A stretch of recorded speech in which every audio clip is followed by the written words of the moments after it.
Welcome to Wanna Bet, the daily gambling game show that takes betting seriously, but not much else. Get our favorite plays on the totals, sides, props, exotics, and futures to jump on now. So let's get it started with Jason and Ben.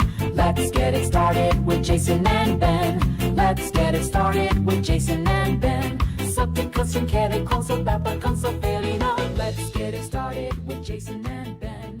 Let's get it started with Jason and Hey, what's going on, everybody? Hope everybody is doing well and having a great Wednesday. It is Wednesday. I'm going to say this, then I'm like, I don't know why I'm going to say this because you never know when people are consuming this or how they're consuming this, but we're having issues being on Twitter and YouTube at the same time. So YouTube is the only way to get us live right now. And then do you think it'll be posted to Twitter at all today, Ben, or probably just YouTube? We can get it to Twitter right after this. Okay. So anyway, actually, happen. I Maybe. take that back. We don't know. Actually probably not because I have to. With the error message you're getting? Yeah. I wasn't even thinking about that. Yeah. So we may or may not be able to get it to Twitter today. We had 2 good days in a row where the podcast and the dual streaming of the YouTube and the Twitter were all working together. Anyway, enough about that. We're here to bet. We thank you guys for betting with us. We do this 7 days a week, usually right around noon Eastern. Our 3 favorite plays of the day in the downs.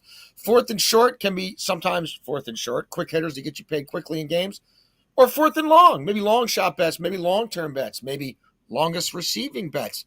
Maybe there's fourth and short and fourth long in the same show. Maybe I have a fourth and short and a fourth and long.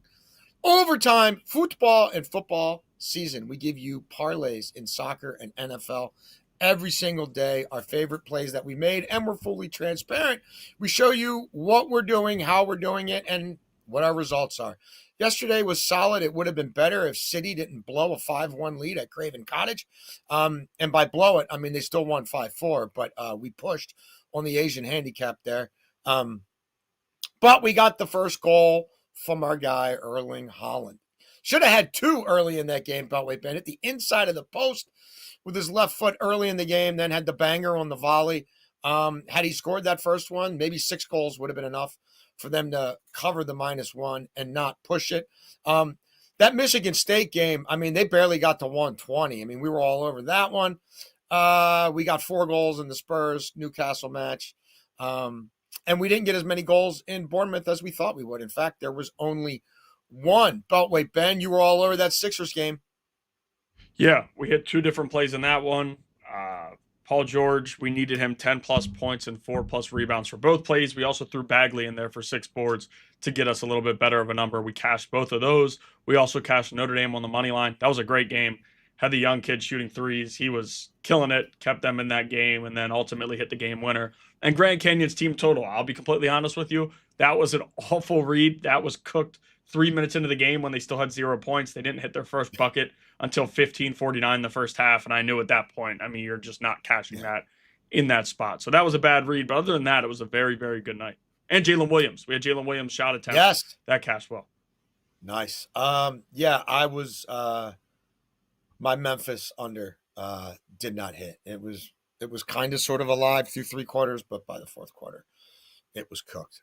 Actually, it was kind of cooked in the 1st quarter where it was like 66 points or 64 points. And I started doing the math and talked myself into maybe still being alive, but it was basically cooked in the 1st quarter. All right, on to today's action. We got a lot going on. Full slate of college basketball. We've got NBA games. We've got NHL games. And we've got the Premiership. I'm going to start in first down, Ben, with I'm going to take care of my basketball bets here all together. You guys know we've been on the UNC Wilmington Seahawks quite a bit this year.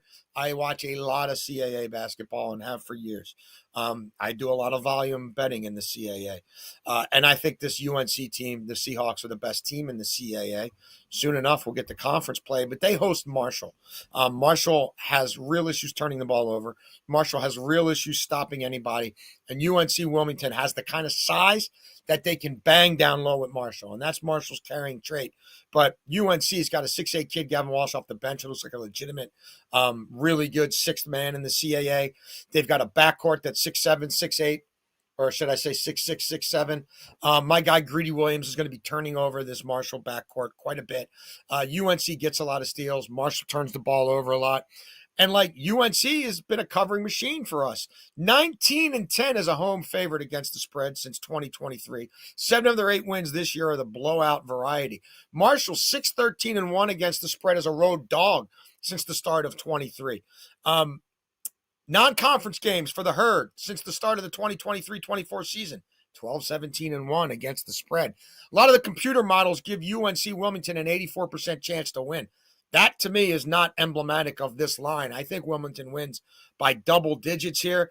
We've got a Marshall team that's allowing over 80 a game. The Seahawks allowing about 66. Seahawks at home. They're playing great ball. I think they take care of business here. I also like the under in the Towson game tonight against Cornell. I'll be there. I'll be broadcasting my radio show in Baltimore from there before the game.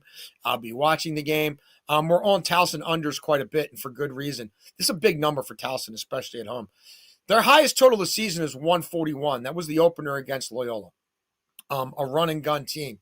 That was, again, 141. And I get it. Cornell, you look at contrast. Go look at KenPom, pace of play.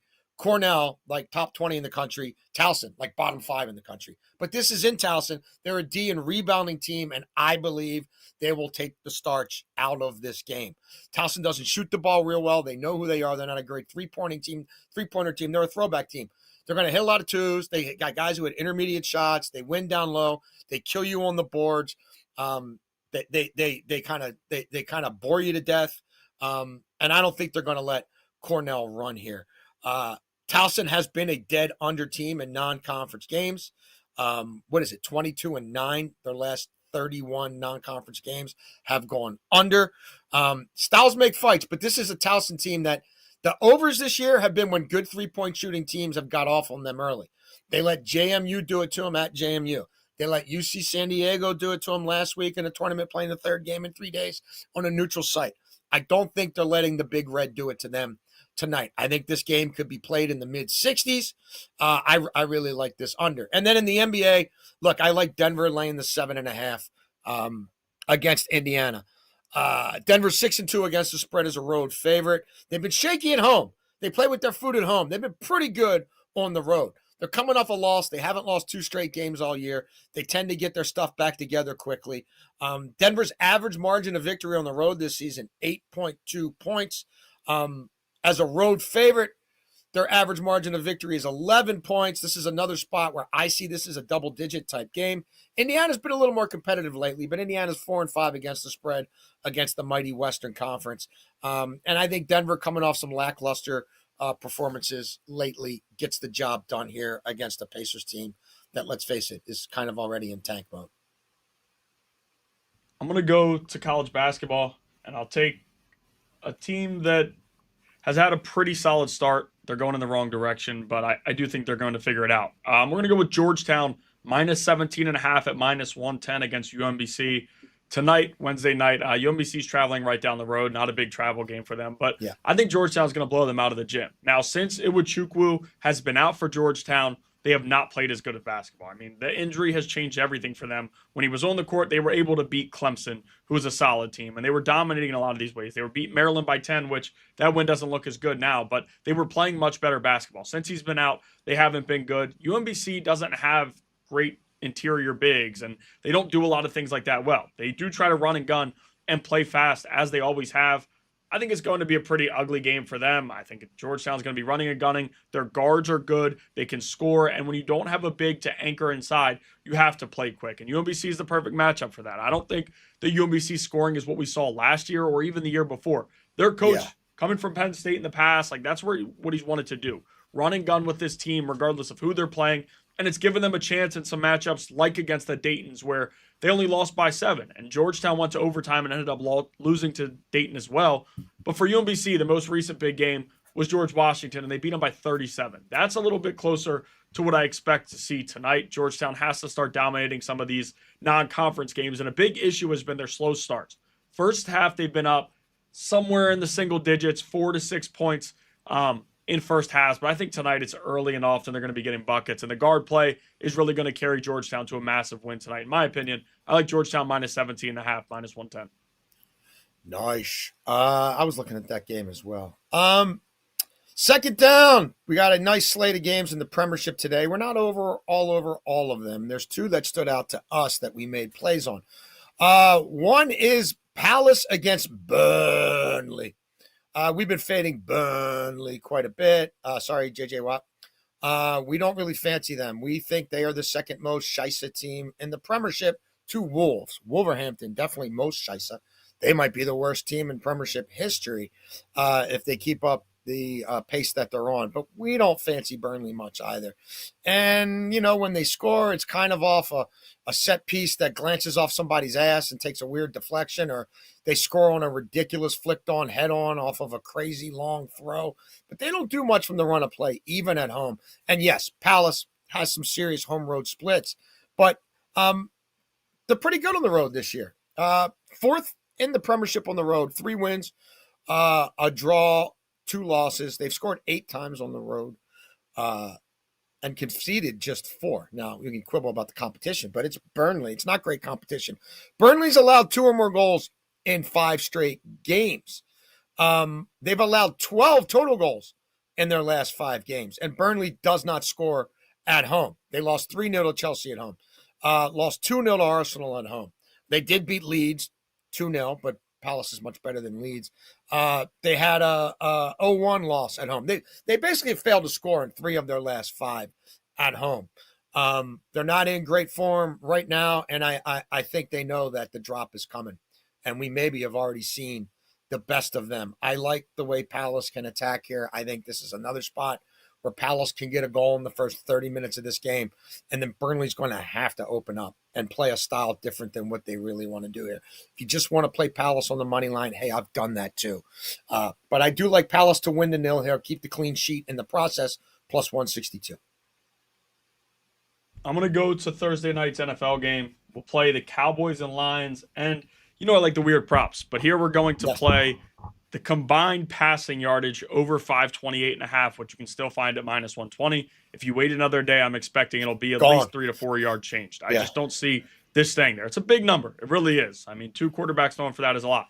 But we get a dome matchup in December, which is also always huge. When you see some of these teams face off in these spots later in the year, not playing outside, having the indoors, it's always good for overs in every different way. And for overs in this matchup right here, it's got to be passing. 2 of the bottom 5 pass defenses in the NFL when you look at overall. And you could tell me Dallas improved at the deadline and they got healthier through the draft with Ravel finally coming back.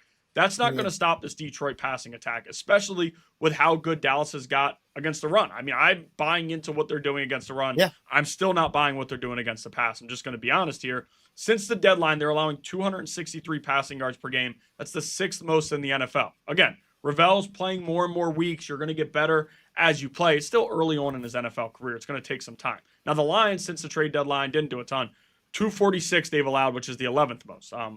Both of these passing defenses just aren't good enough for me right now. When you look at what some of these quarterbacks have done, Jordan Love threw for 234 against them last week, and he could have thrown for way more. If they're playing from behind or it's a tighter game, they were up and they were running clock, things like that. Jameis, the week before, threw for 395 yards. I mean, it's Jameis. That's just kind of how things go. But it's what he did. And Dak has not been great. And that doesn't even include, Ben, that doesn't even include the yardage from the reception he made. Yeah, and Olszewski throwing him the pass. Right. So, no, they're struggling against the pass. Dak hasn't been great on the road this year, but he's only played 1 road game in a dome. He's been amazing at home. All of those are dome games. And the 1 road game we threw for 268 against the Vegas team, and they were up big. So, he's done for 302 straight games. It's a good spot here against a Detroit team who I think is going to be one of those, what you can do, I can do better. It's going to be passing, passing, passing. In my opinion, if they can take Jahmyr Gibbs away a little bit, it's a tough thing to say. But in the run game, if they can take him away, I'm sure Detroit will be trying to get him the football. Amon-Ra, questionable. I think he's going to be inactive. But even if he does play, that's a little bit of a jolt for us. I'm expecting him to be out. Without him, I'm not that worried about Jared Goff here. I think it's going to be a lot of passing from both sides. So we'll play both teams combined, Cowboys versus Lions, over 528.5 passing yards, minus 120. Nice. Third down. Let's go to Ellen Road. I am a Leeds supporter. Leeds is my Premiership side. They have been, for, I don't know, 30 years, since the mid-90s. However long ago that is, since I was in college. Long time. I'm an old man. They're playing with a lot of spunk, a lot of heart. There's a lot of rumors about their coach being sacked. It looks like they don't want him to get sacked, but they don't have a lot of talent. They look like a try-hard championship side, and they're coming off another devastating outing over the weekend where they come back from 2-0 to tie up City and then still lose 3-2. They hold Holland off the score sheet, overcome a 2-goal deficit, still get 0 points for their effort.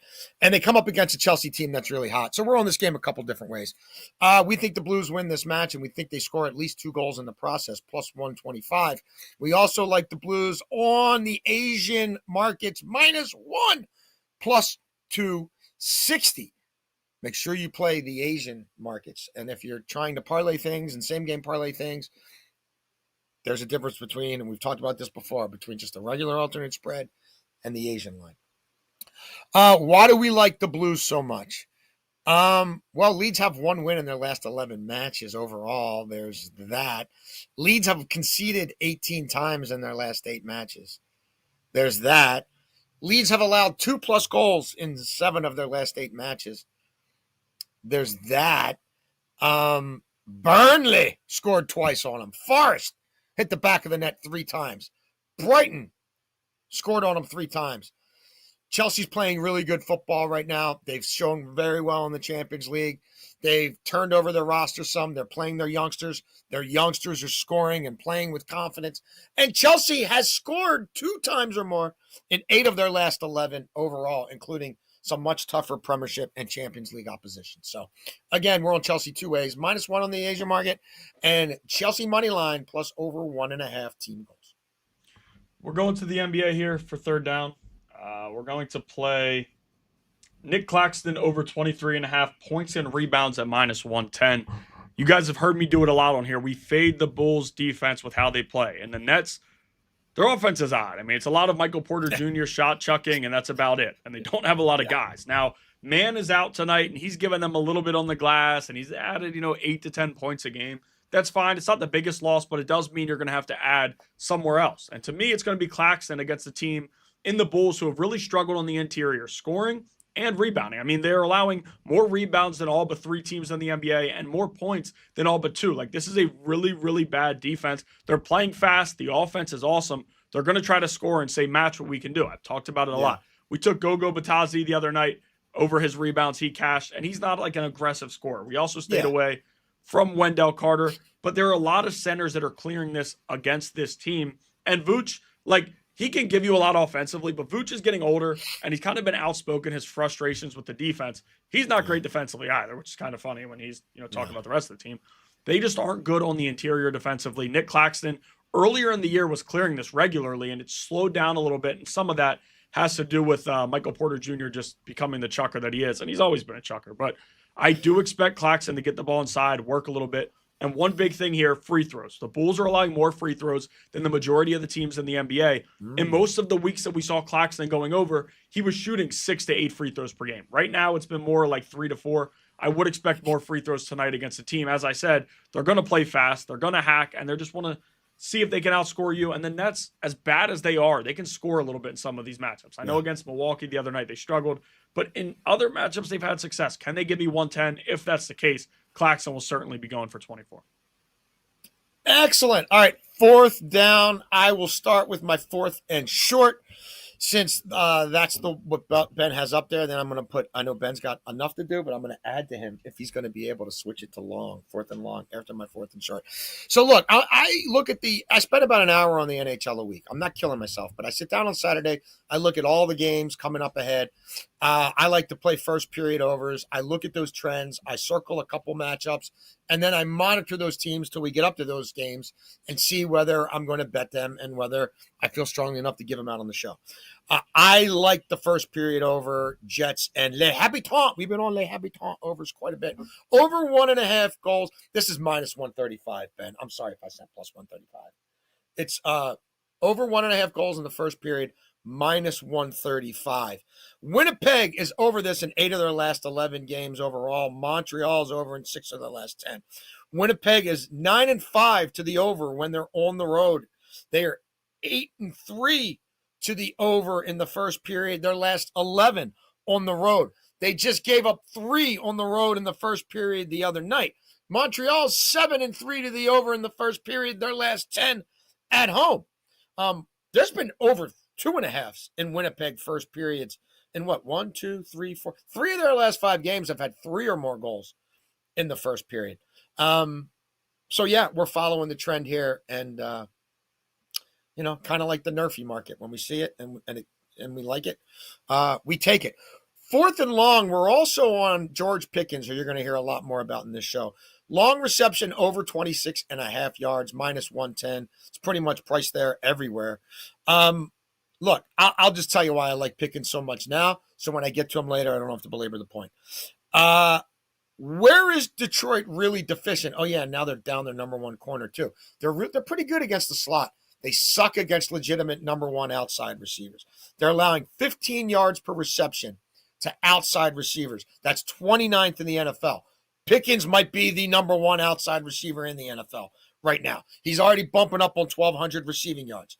Like, he's got 78 receiving yards or more in 7 straight games. He's got 6+ receptions in 5 straight games. So he's getting a lot of volume. Who runs the most routes on the outside for the Cowboys? It's him, and it ain't close. 179 routes run on the outside. Next closest is the tight end Ferguson at 145. 5.87 yards per route run on the outside for Pickens. That is big boy stuff, and he's catching a lot of them. He also has 40 more targets on the outside than anybody else on that team. He's got a reception of 28 yards or more in 7 of the last 9 games. He's got a reception of 37 yards or more in 6 of the last 8 games. We likey. I thought I was going to get you to hold up a meaty there. I thought maybe I was going to get a meaty out of you there. Don't force it. I'm not begging. I'm just saying. Usually I can read your face. I misread you. No. When you started reaching, I'm like, he's reaching for meaty. I was wrong. No, I actually might end up playing it. I don't. No, not here. I'm saying not here. Don't patronize maybe tomorrow. Oh, okay. Yeah. Oh, all right. I might. I don't know how I'm gonna. Went overboard. I got to take a receiver somehow in this game because, as I said before, there's going to be a lot of passing. It's just how I'm going to play it. I'll kind of probably figure out tonight through tomorrow. But here we're going to play a 4th and short. Should be 4th and short. Changed it back. I thought 4th and short. There you go. Desmond Bain 3+ first quarter points. De'Aaron Fox 3+ first quarter points, and Cade Cunningham 5+ first quarter points +155. I was going to just give out Cade Cunningham 5+ and leave it as an official play and do that. But instead, I wanted to add the other 2 because Cade's going to be the sweat here. And if he goes over, I have no issue taking Bain and Fox, who've done this regularly. Fox has done it in all but 1 of his last 10, and Bain's doing it in 5 straight. So Bain's been aggressive scoring the basketball since Paolo's been out. There's a lot of drama going on there, by the way, which maybe we'll get into Friday night. I think Paolo and the Magic might be going opposite ways pretty soon. Really? Yeah, it's not good. For whatever reason. There's people in the building. I was watching a video. I don't want to derail us too much, but have you paid any attention to what the Hawks have done since Trae Young's gotten hurt? Yeah, Jalen Johnson is a menace. Yeah. Jalen Johnson is a dog. I mean, he's I don't know how you disrupt. I don't know how you disrupt this. He's getting a double every night and shutting people down. Right. Yeah, I don't know. Trae Young usually has a big game in the big moments, so I don't know that. But there's been ugly. That's been ugly behind the scenes for a while. Him and Trae Young and the Hawks. So maybe, there could be a number of moves. But no, Paolo, it sounds like a lot of people in the building are saying they play better without him, which is wild. Bring him to Washington. But no, we're going to go Desmond Bain, 3+ first quarter points. De'Aaron Fox, 3+, and Cade Cunningham, 5+. As I said, Cade's the sweat here. But he's still done this in 3 of his last 5. And against the Bucks team, which we'll get to a little bit more in overtime, they don't defend, especially guards. When you look at what teams have done, CJ McCollum the other night had 28 games ago. The Nets game, I don't really value anything with Cam Thomas out, the guard position for the Nets. As I've said, that's just not how they defend. But then you look at Brunson, 37.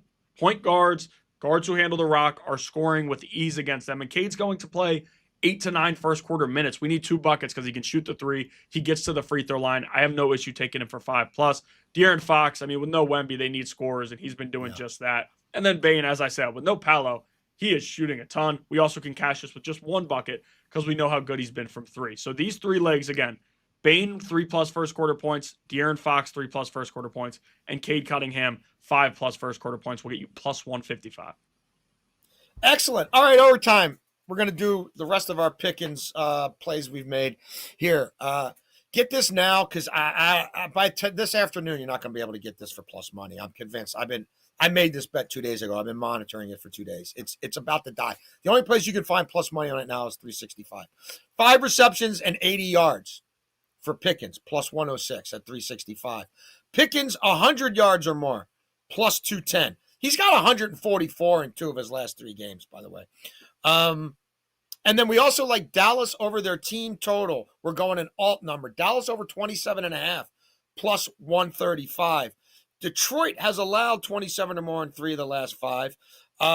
Dallas has scored 27 or more in 6 of 9. Dallas is averaging 30.4 points per game over their last 9. Yes, the home road splits are a little tricky, but as Ben covered, this is going to be a great night to pitch and catch. Hutchinson hasn't looked right to me in a while. They're not getting the push from the interior of the D-line. They're down their number 1 corner. They're licking their wounds. Dan Campbell doesn't have the magic sauce anymore. They've lost a couple in a row. They're in uncharted territory. Jared Goff looks lost without his center and without his play caller, Ben Johnson. And Dallas is just playing better football right now. And Dallas is more balanced. And I don't ever really say that about Dallas, especially this time of year. But we're already on Cowboys money line. And I don't think Dallas stops. They like having Dak throw 3-4 touchdowns. They know with that defense it could, crack at any given moment, given what it's been like the last 3 years. So I think they're pushing for 30. And maybe Detroit comes along all the way. I don't know. I am thinking about a correct score bet. By the way, Ben, I'll put $10 on a correct score bet. I might give it out in 4th and long tomorrow. From that grimace, I can tell you don't like it.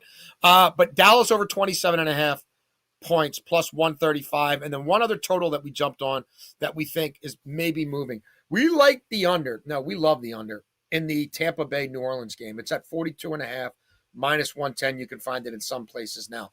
The first game between these two was 23-3, and that's when Tampa was a high-flying offense. Saints scored 12 a game with Shuck pretending to be a quarterback. And Baker, the last 6 weeks, averages 5 yards per attempt because he's hurt and all the receivers hurt and the offensive line is beat up.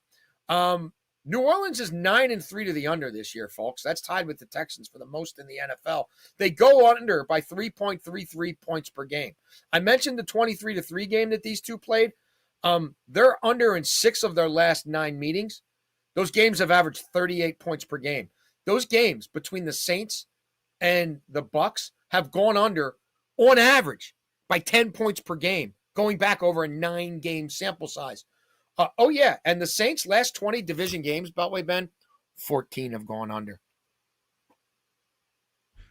I'm going to play the NBA 2 different ways for our overtime. And Cade Cunningham's involved in both. I talked about it before. I know he's been really good this year, and I don't Triple-double? You going triple-double? No, I've been trying to see what triple-double spots that I like, but there hasn't been a ton, and the value has to be there. I will say, I was thinking about it last night.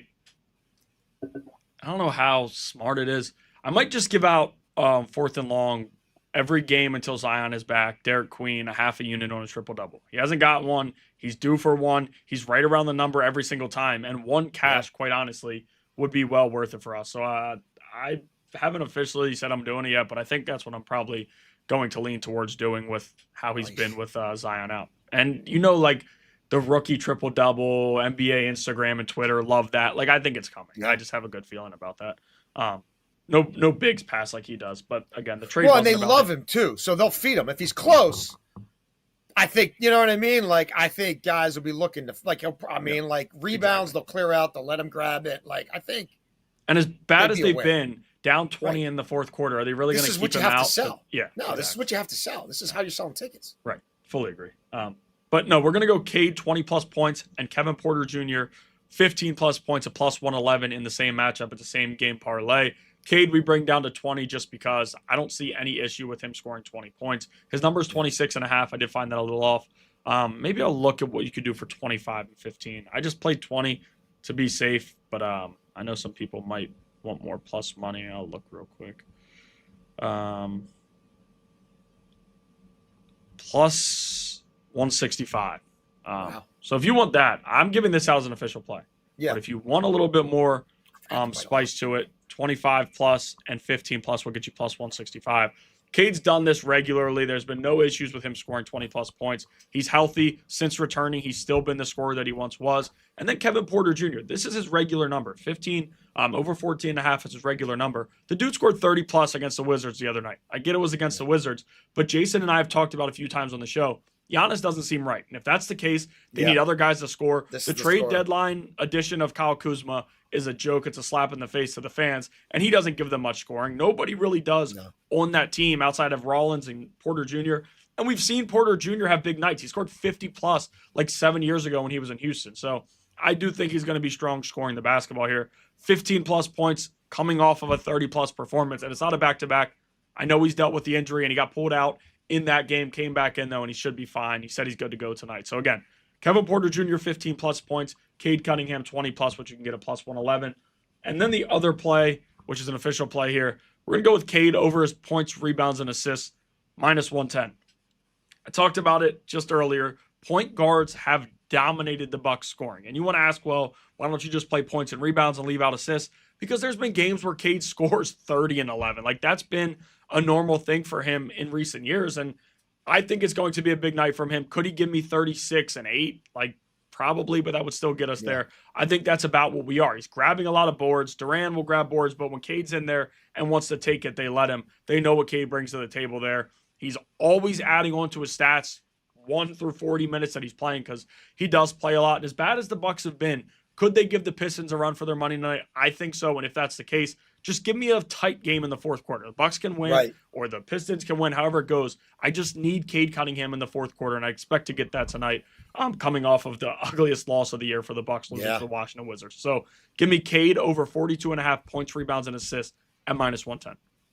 Clutch Cade. I love it. But wait, Ben, let the people know how it went for us again yesterday because we're nothing if not transparent. So again, we might be up on Twitter later. We might not. We'll have to see how that goes. Some technical difficulties. We definitely will be back tomorrow, right around noon Eastern again.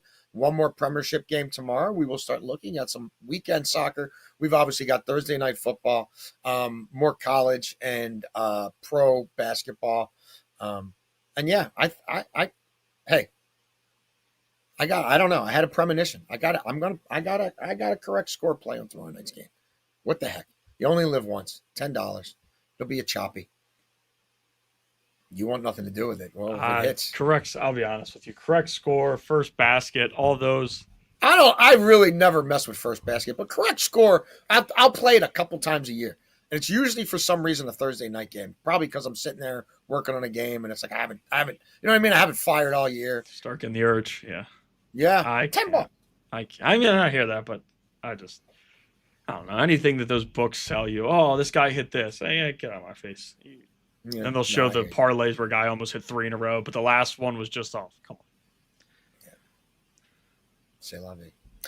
Hey, we appreciate everybody tuning in. You can email us. We love to get emails from you at wannabetwithus at gmail.com. Hit us up in the comments.